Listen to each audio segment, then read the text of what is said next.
Yo, what's up, what's going on, y'all? This your boy Big Miz from the zoo, and I'm back with another story for y'all.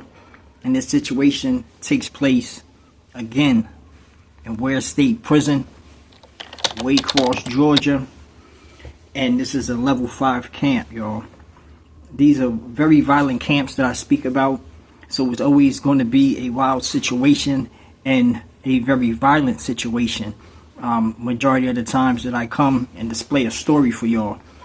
And this actual situation, it kind of stemmed from when the first time I was introduced to like cats saying lyrics or rapping and beating in the cells, and started talking about their charges and the people that they unalived in situations that was real life events. And how that can come back and bite you. You know what I'm saying? Because you don't know where you're going to land, where they're going to put you at. Once they send you off from diagnostics, you can easily, and this happens a lot to a lot of different people, they happen to land at the same camp as the people that they victimized, their brothers, their uncles, their fathers, and things of that nature, their homeboys and everything. And then they be greenlighting these situations like, yo, he in your dorm, smash him. Yo, he about to come out the hole, he coming to this dorm, I'm gonna smash him. We're gonna pull him out, we're gonna put him on the door, or we're gonna put wings on that boy. And in this situation, this is how it kind of went down.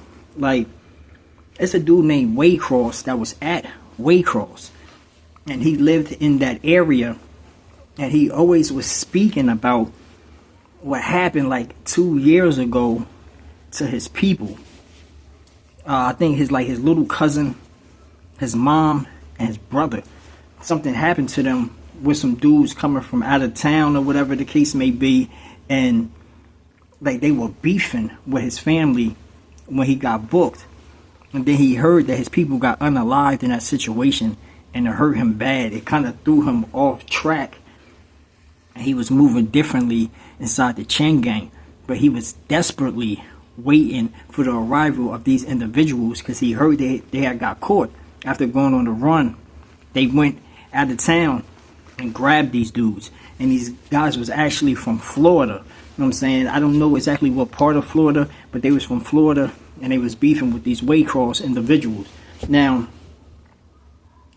and how did this go? Oh yeah, his roommate, Waycross's roommate, be going around, he be beating on the table for everybody because he was real fire at hitting these beats. I'm talking about he's crazy with the pen, the pencil tapping,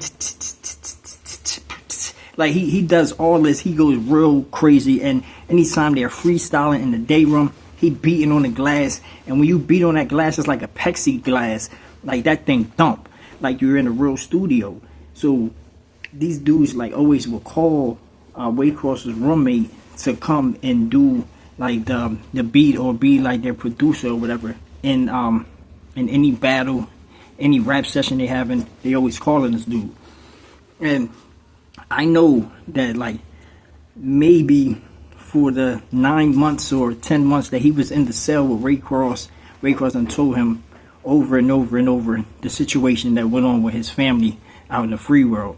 So when he was in the cell one day, and he's around a whole bunch of these new guys that just came into the dorm, they was having a little rap session or whatever inside like this corner cell or whatever, where they're away from everybody else. They can be as loud as they want to be, and they done called little dude to come down there and hit these beats. So he in there hitting it, and it must have struck a nerve him listening to these cats from Florida, these little young dudes from Florida rapping.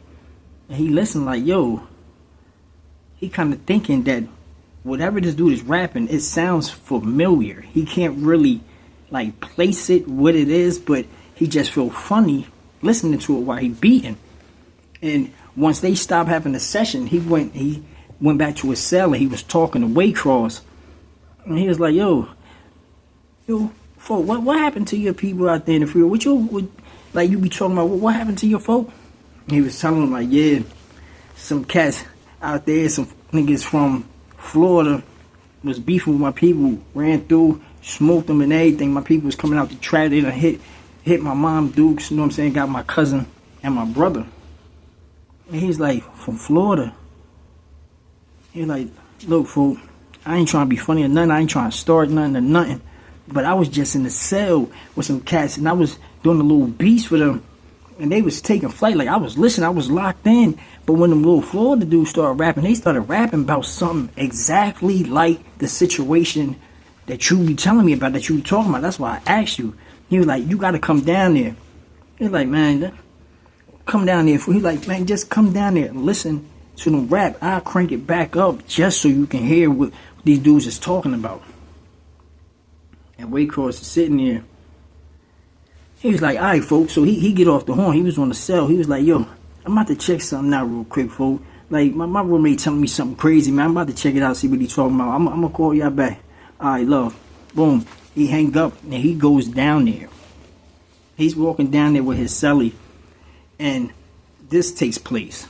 Niggas want with ATK, that's they problem. These niggas want with NHG, hey, they mad at me, the nigga died, that's not my I'm getting rich off the dead like that's my can't trust nobody but my chopper, that's my little nigga died, got caught in traffic, that's my when I got shot, my brothers died, they won they when I was lacking in Waycross, they won they when this bitch got hit with that stick, that went my when his mom got hit with that shit, that went my hold on, Bubble 9 and J got hit in that challenge, that went my baby died at 16, that went my that's not my she got caught.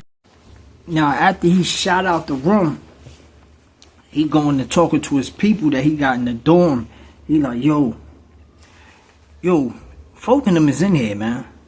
Folk is in here. Like, I can't say for the other dudes that came in that said they from Florida, but this little tall, fat, dark-skinned nigga, you know what I'm saying, that was just talking about how he done murked some people. Yo, he talking about my people, fam. You know, we about to do him in.